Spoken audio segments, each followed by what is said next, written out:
Technical government jobs जिसमें scientist और engineers की वैकेंसीज हों, ऐसी ही गवर्नमेंट जॉब का अगर आप वेट कर रहे हैं तो एक नया वैकेंसी का नोटिफिकेशन जारी किया गया है इसरो के द्वारा, यानी कि इंडियन स्पेस रिसर्च ऑर्गेनाइजेशन के द्वारा। एक नया वैकेंसी का, वो भी परमानेंट गवर्नमेंट जॉब है, पक्की सरकारी नौकरी रहेगी।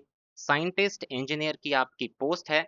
अलग अलग ब्रांचेस यहाँ पे एलिजिबल रहेंगी। तो पूरी जानकारी के लिए वीडियो में एंड तक बने रहिएगा, एक एक डिटेल को अच्छे से समझिएगा।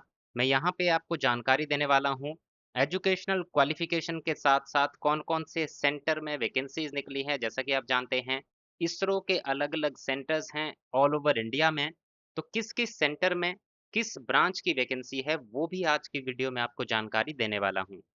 साथ ही साथ कैसे अप्लाई करेंगे, इंपॉर्टेंट डेट्स क्या क्या हैं, कब आपका इसमें एग्जामिनेशन कंडक्ट होगा, एडमिट कार्ड कब जारी होंगे, ये सारी जानकारी स्टेप बाय स्टेप आपको इसी एक वीडियो में मिलने वाली है।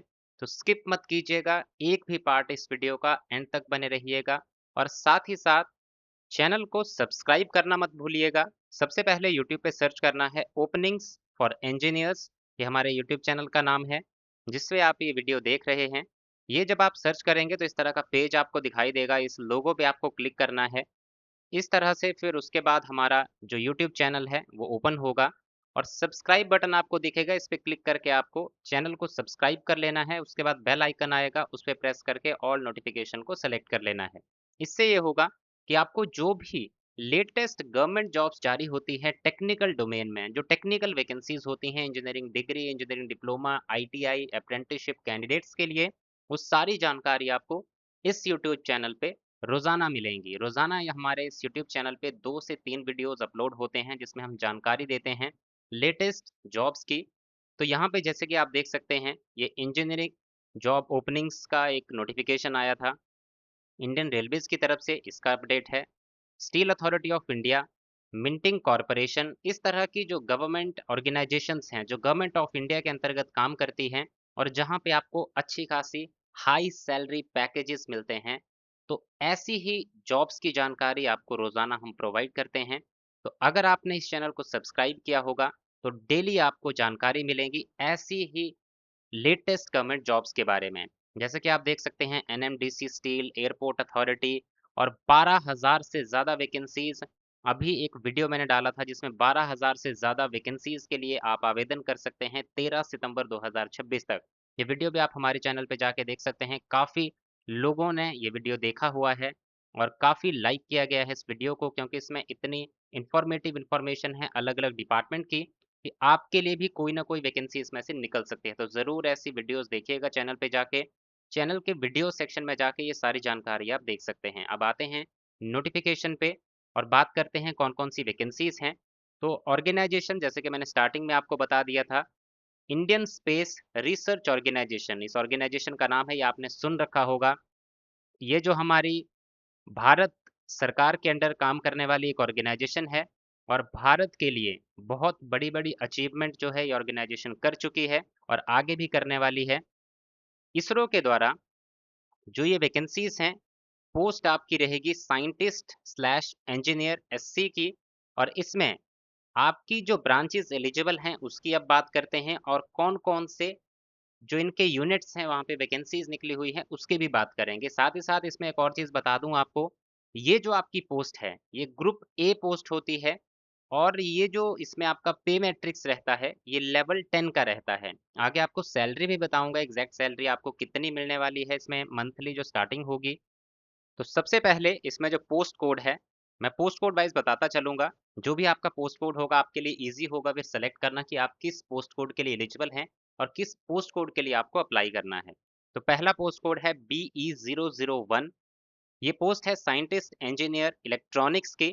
टोटल है इसमें 34 वैकेंसीज और इसमें जो यूनिट्स इंक्लूडेड हैं, यानी कि जिस जिस यूनिट में ये वैकेंसीज निकली हैं इलेक्ट्रॉनिक्स के लिए, वो यूनिट्स हैं HSFC एंड URSC बेंगलुरु में, NRSC हैदराबाद में, SAC अहमदाबाद में, STSC SHAR श्रीहरिकोटा में, VSSC तिरुवनंतपुरम, IPRC महेंद्रगिरी में। दूसरा पोस्ट कोड है BE002। ये है मैकेनिकल के लिए, इसकी है 26 वैकेंसीज, ये है बेंगलुरु। महेंद्रगिरी, अहमदाबाद, श्रीहरिकोटा, थिरुवनंतपुरम और LPSC वालियामाला में। नेक्स्ट है BE003 पोस्ट कोड, जो कि है कंप्यूटर साइंस के लिए। 13 वैकेंसीज हैं। बेंगलुरु में वैकेंसी है, MCF हासन में, NRSC हैदराबाद में, SSC अहमदाबाद में, BSSC थिरुवनंतपुरम में। नेक्स्ट आपका पोस्ट कोड है BE004, ये है सिविल के लिए, जिसकी है 10 वैकेंसीज और ये वैकेंसीज हैं Mahendragiri, ISRO headquarter, ISTRAC and URSC Bengaluru में, श्रीहरिकोटा, थिरुवनंतपुरम, वलियामाला और हैदराबाद में। नेक्स्ट पोस्ट कोड है BE005, इलेक्ट्रिकल के लिए 4 वैकेंसीज हैं हैदराबाद और अहमदाबाद में। BE006, ये है vacancy refrigeration and air conditioning में, 2 वैकेंसीज हैं, जिसमें अहमदाबाद में ये वैकेंसीज जारी की गई हैं। और आप कैटेगरी वाइज जो वैकेंसीज देखना चाहते हैं कि UR में कितनी है, OBC SC ST में कितनी है, तो नोटिफिकेशन एक बार डाउनलोड कर लीजिएगा और यहीं पे इन्फॉर्मेशन आप चेक कर सकते हैं। नोटिफिकेशन का PDF टेलीग्राम पे मैं अपलोड कर चुका हूँ, वहाँ पे जाइए और वहाँ से आप डाउनलोड करके इसमें इजीली चेक कर सकते हैं। और साथ ही साथ टेलीग्राम चैनल पे आपको एप्लीकेशन फॉर्म के लिए अगर आप अप्लाई करना चाहते हैं उसका डायरेक्ट लिंक भी मिल जाएगा। और टेलीग्राम चैनल पे जाने के लिए वीडियो के डिस्क्रिप्शन में जाइए, वहाँ पे लिंक आपको मिल जाएगा। नेक्स्ट है BE007, आर्किटेक्चर के लिए 2 वैकेंसीज बेंगलुरु और थिरुवनंतपुरम में। नेक्स्ट इज BE004/A, ये जो वैकेंसी है ये है आपकी सिविल ऑटोनोमस बॉडी PRL के लिए। तो PRL अहमदाबाद में ये वैकेंसी है, जो टोटल है इसकी 1 वैकेंसी। इसके लिए अब बात करेंगे कि आपकी कौन कौन सी जो ब्रांचेस और क्या क्वालिफिकेशन यहाँ पे मांगा गया है डिफरेंट डिफरेंट पोस्ट कोड के लिए।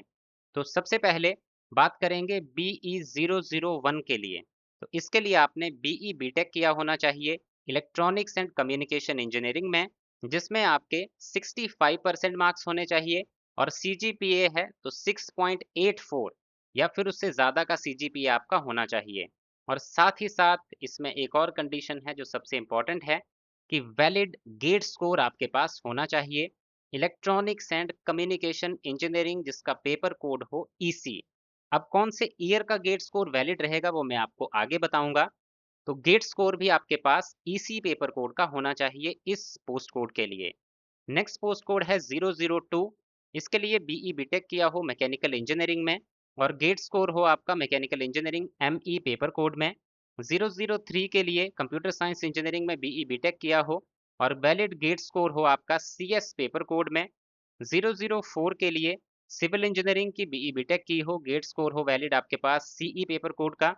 और BE005 के लिए इलेक्ट्रिकल इंजीनियरिंग या फिर इलेक्ट्रिकल एंड इलेक्ट्रॉनिक्स इंजीनियरिंग में BE BTech किया हो और आपका गेट स्कोर वैलिड माना जाएगा पेपर कोड EE के लिए, यानी कि EE के लिए।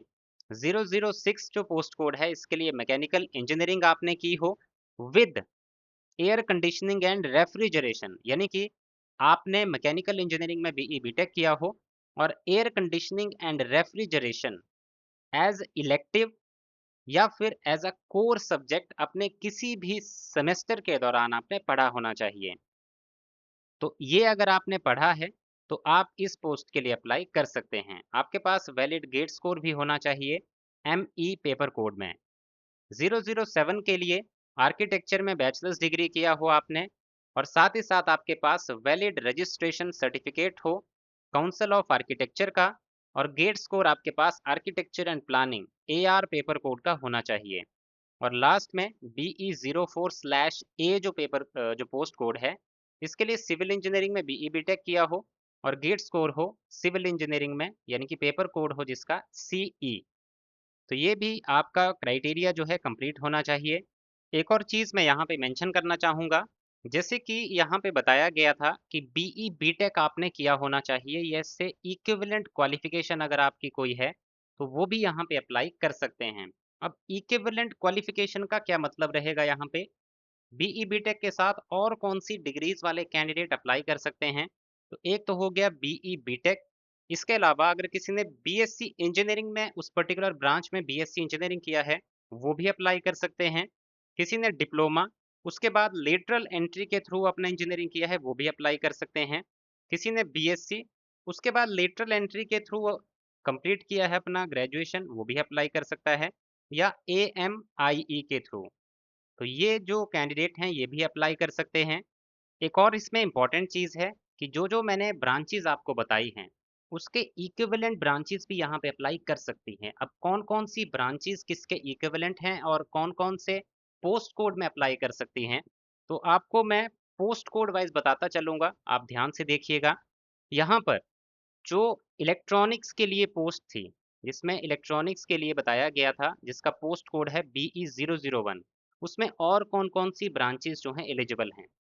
तो इसमें अप्लाइड इलेक्ट्रॉनिक्स भी अप्लाई कर सकते हैं, किसी ने कम्युनिकेशन में किया है, इलेक्ट्रिकल इलेक्ट्रॉनिक्स में किया है, इलेक्ट्रॉनिक्स में किया है, इलेक्ट्रॉनिक्स एंड कम्युनिकेशन में किया है, इलेक्ट्रॉनिक्स एंड पावर में किया है, electronics and telecommunication, industrial electronics, power electronics, telecommunication, instrumentation technology, instrumentation and control, electronics and instrumentation, avionics.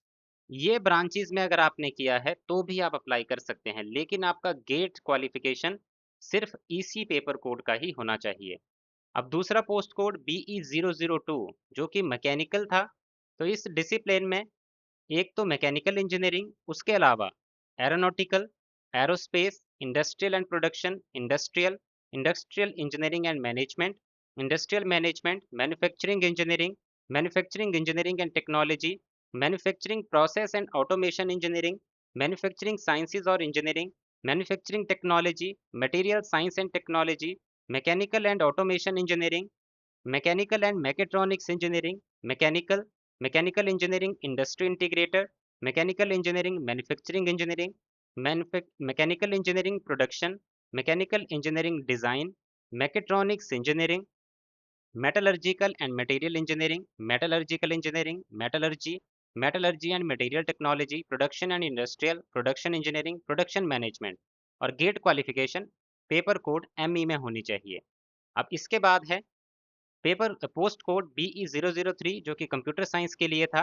तो इसमें एलिजिबल हैं branches computer science and engineering, computer science and technology, computer engineering, computer science and communication, computer science and IT, computer science and system engineering, computer technology, computer science and engineering artificial intelligence and machine learning, computer science and engineering artificial intelligence and data science, information engineering, information science, information and communication technology, information science and engineering, information science and technology, IT, IT and engineering, computer science and engineering cyber security, computer science and engineering artificial intelligence, software engineering, big data analytics, cloud computing, computer networking, information technology, और GATE qualification आपकी होनी चाहिए paper code CS में।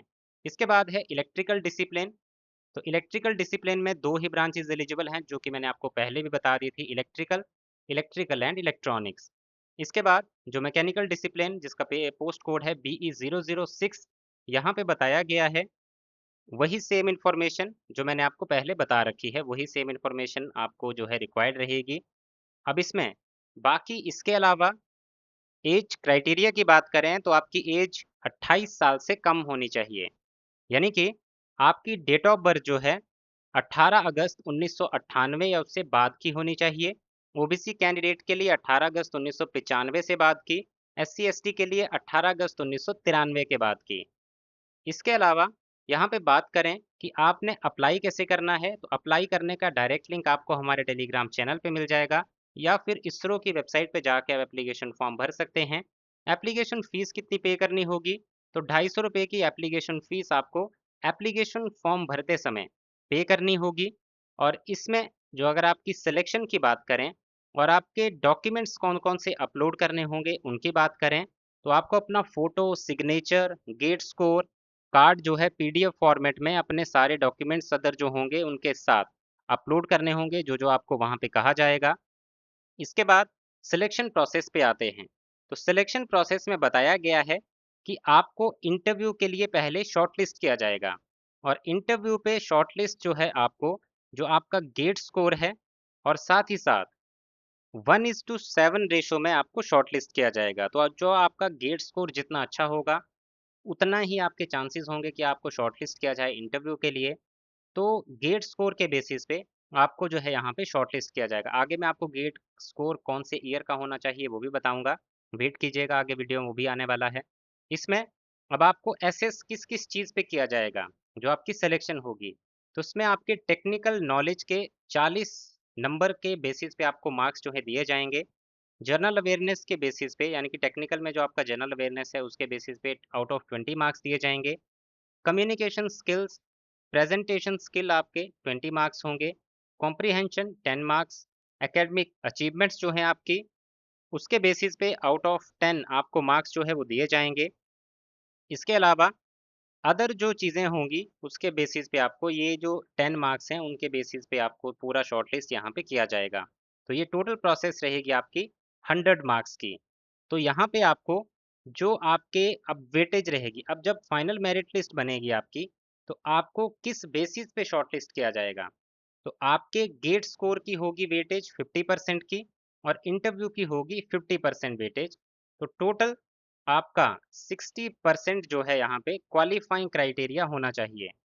तो इसमें gate score की किस तरह से वो 50% का क्वालिफाइंग क्राइटेरिया रखा गया है वो मुझे यहाँ पे समझ नहीं आया है। अगर किसी को ये समझ आ रहा है तो कमेंट सेक्शन में कमेंट करके बताइएगा कि किस तरह से ये वाला क्वालिफाइंग क्राइटेरिया जो है इसमें रखा गया है, किस तरह से ये जस्टिफाई किया जा रहा है। क्योंकि 50% आउट ऑफ इंटरव्यू में तो मार्क्स में समझ गया, लेकिन गेट स्कोर के बेसिस पे 50% ये किस तरीके से लेके चल रहे हैं कि पहले ही 50% होने चाहिए आउट ऑफ गेट स्कोर, या कितना किस हिसाब से लिया जाएगा, ये आप ज़रूर एक बार क्लियर कर लीजिएगा। या फिर जिसको क्लियर है वो कमेंट सेक्शन में एक बार अच्छे से इसको ब्रीफ में एक्सप्लेन कर दीजिएगा, ताकि मैं उसको जो कमेंट होगा उसको पिन कर सकूं और बाकी जितने भी कैंडिडेट्स हों वो उससे वो चीज़ को समझ पाएँ। इसमें आगे बात करते हैं कि इसमें इम्पोर्टेंट डेट्स क्या रहेंगी आपके एप्लीकेशन फॉर्म के भरने की, कब से लेके कब तक आप अप्लाई कर सकते हैं। तो यहाँ पर आप एप्लीकेशन फॉर्म भरना शुरू होंगे आपके 28 जुलाई 2026 से, और लास्ट डेट है एप्लीकेशन फॉर्म को सबमिट करने की 17 ऑफ अगस्त 2026, 17 अगस्त 2026 तक। अब आपको एक और चीज़ बता दूं, गेट स्कोर किस किस ईयर का वैलिड रहेगा। तो गेट स्कोर जो है आपका 2025 या फिर 2026, इन्हीं 2 साल का जो है वैलिड माना जाएगा। अगर 2025 का गेट स्कोर कार्ड है या फिर 2026 का गेट स्कोर कार्ड है, तभी आप इस एप्लीकेशन फॉर्म के लिए अप्लाई कर सकते हैं। अगर आपके पास 2024 का है, वो कैंडिडेट यहाँ पे एलिजिबल नहीं है, वो यहाँ पे अप्लाई नहीं कर पाएंगे। ये था इसमें ओवरऑल इन्फॉर्मेशन। इसके अलावा अगर आपका कोई डाउट बचा हो तो कमेंट सेक्शन में कमेंट करके आप इसकी कोई भी जानकारी ले सकते हैं।